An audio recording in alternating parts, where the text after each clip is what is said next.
But a lot of people I felt that should have been like, pause, y'all. We out. She just somebody that's in the spotlight that got a little money, but there's a lot of us that have been in some of this situational stuff. Why are we dogging her for it? Was that possibly a lesson to her? I think so. It made her stop and analyze the things, but she's made her name by being in radio, by being in talking about the latest info, gossip, whatever. So I think she knew what that came with, but there was a key component of her mental well-being, considering she is a still recovering addict. And she paused from that show. She took a break. She was like, no, I have to go and get myself together for a second. You had all the I got to do this for me. Yeah, you had all those different guests, Nick Cannon. Yeah. You had all those different guests. Which I applaud her for doing that and saying pause too much is happening. I need right, but I think why is it our community, our society, that people want to judge versus saying, whoa, pause, are you good? Are you okay? Let me just pray for you. Or let me just send some light vibes, some love vibes, some comfort, some whatever it is, your direction. Why is it that we're not, I think our ancestors were more sympathetic. Like, we're not as sympathetic. Oh, yeah, most definitely. I don't think we are. We are not just destigmatized, but we are desensitized. That's really the word. We're desensitized to even having empathy and compassion for one another. Right. Now there's two components that there's the fact that yes, she is a celebrity, right? Right. And people feel like celebrities are not people, and they got whole blood veins and hearts and all that. going they through right. But people think that they're not necessarily people, that they have the right to pry into their lives. Like we have rights to them. Yes. That we literally own rights to them because I can tag you, because I can give you support, because I watch your show. Now I have an input into your life. So that actually happens in our daily lives, and we do that with each other. So yes, there are a lot of stigmas and everything that comes along with that. However, they are human beings just like we are, and that's why she had to break from the world. So that's that part. But then there's also another part where, the stigmas and the shame, we feed into it so much that the stigmas and the shame aren't the necessary starter anymore. So basically you can have, I almost look at it as that easy button, like that Staples, that's easy, right? It's almost like we have made it that easy for society's obsessions society's oppressions onto us. We feed that to ourselves. So even as women, we can maybe have some type of compassion for our girlfriend or some type of compassion for someone who's close to us, but let it be someone else outside of ourselves. We will judge them for the person that we want them to be, right? Or we think they should be, and not understanding that they're a whole human being as well. They go through things, they have life, they have children who are unruly, they have all these different stresses in their lives just like we do. Right. But we take that empathy and that compassion out when it comes to that. Okay, so here's the second part to what I'm about to say. So Wendy herself said she had a hot girl summer. And people try to be all judgy about it. I'm like, the woman's going through divorce. She decided to go out here and live her best life. She turned 50. She finally done left a toxic relationship because apparently there was some toxic stuff going on. She got herself together and said, I'm pulling myself up by my big girl panties. Even though she ain't got no big booty, y'all. When it flat as the day is. Lord have mercy. But she went out here and tried to live her best life, and people still judged. Yeah. And it was just like, but my thing was, something that she may not have done, and I've never as far as I can recall of being aware of Wendy Williams, have ever heard of her being a partier, except back in the days when she was, in substance abuse, drug, which is one of the reasons a lot of people who are recovering addicts of whatever, they don't party because they don't put themselves in those type of positions, or they're very or it's triggering for them. Right, they're very conscious of what type of environments or situations, parties, or type of things that they go and be involved in, the people that they're around. But this time her turn up was different. It was a different turn up, but my thing is, anybody in our generation, we didn't grow up hearing about Wendy Williams being the turn up queen. No, you didn't know nothing about that Wendy Williams. Right. So you know what I'm saying? You see her, and you turn it up, and you like, oh, she getting it in. Right, and you look at her as the I don't know, the mammy that kind of takes care of everybody else, because we the auntie and talking. She's like the auntie. Right. That fast talking, crazy talking auntie. Right. And now she turn it up, get it right. And auntie can't get her groove back, and that's basically what that is. But it's not even getting her groove. Right. But it's not even getting her groove back. She's a whole woman, and she has an entire life, and she realizes. She even said it. She said her son is grown. She said her son is in college now.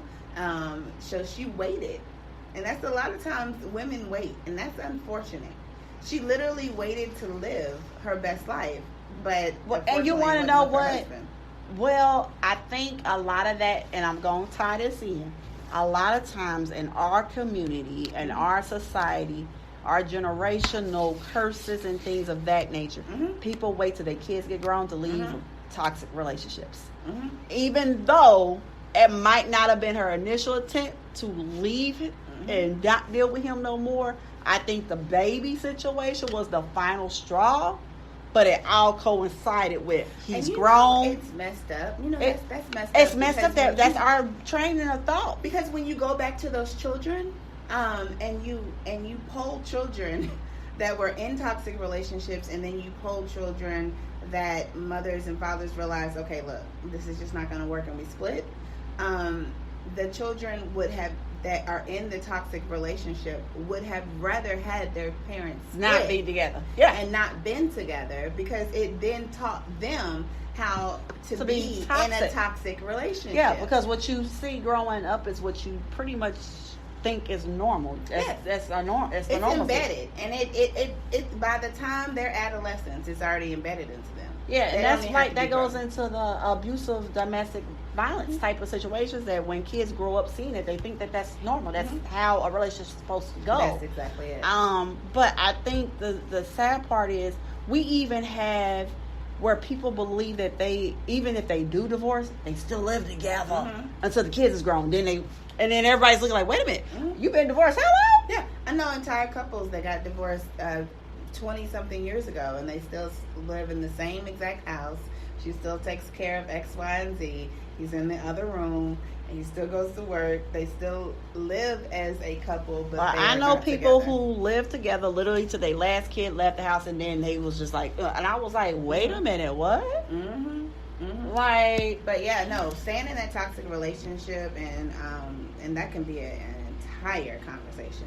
It's gonna have to be. That can be an entire conversation that we can have. But this is for men and women. For men, stay in those same relationships for the same reasons women do. Right. They say, okay, well, it's a better situation. I don't have to be on any additional child support. I don't have to be on any, or it's just better for my children if I stay. Right. Same thing with the women. Okay, well, it's better to have a 2-person household because I grew up in a 1-person household, right? So we just want to give that one thing that we never had, and the whole time you're messing up the entire And I think time. that's another thing that our culture has, that we keep saying we want our kids to have something or be better, have a better childhood than what we had, but sometimes that, like you said, it always ain't there.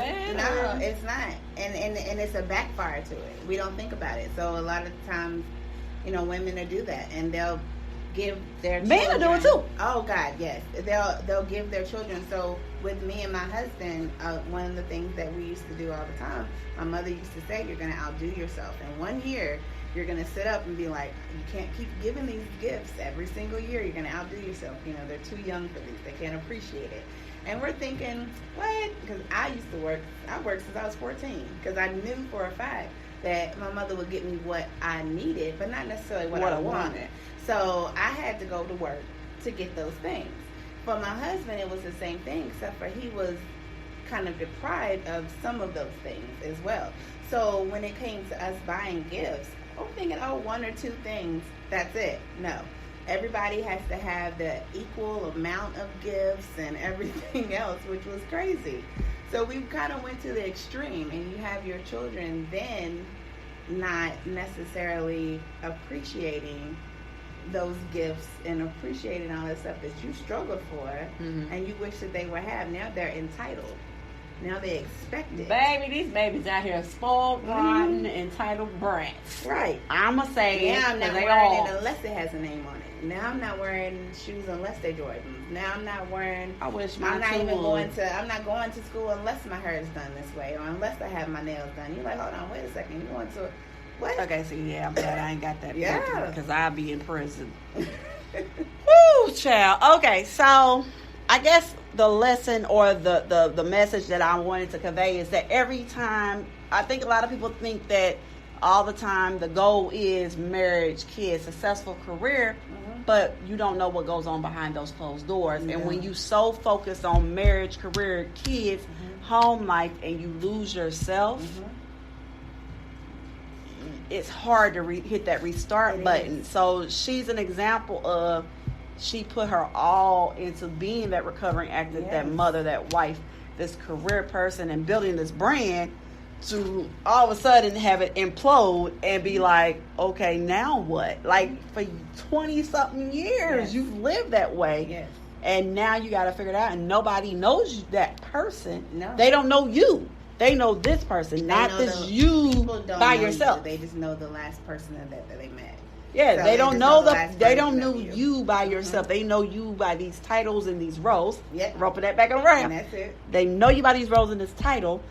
And so now that you're not those things, and you're like, I'm about to go out here and live my best life, and people are looking like, what is you going through? Right. No, it's not going through. I'm loving me first. Right.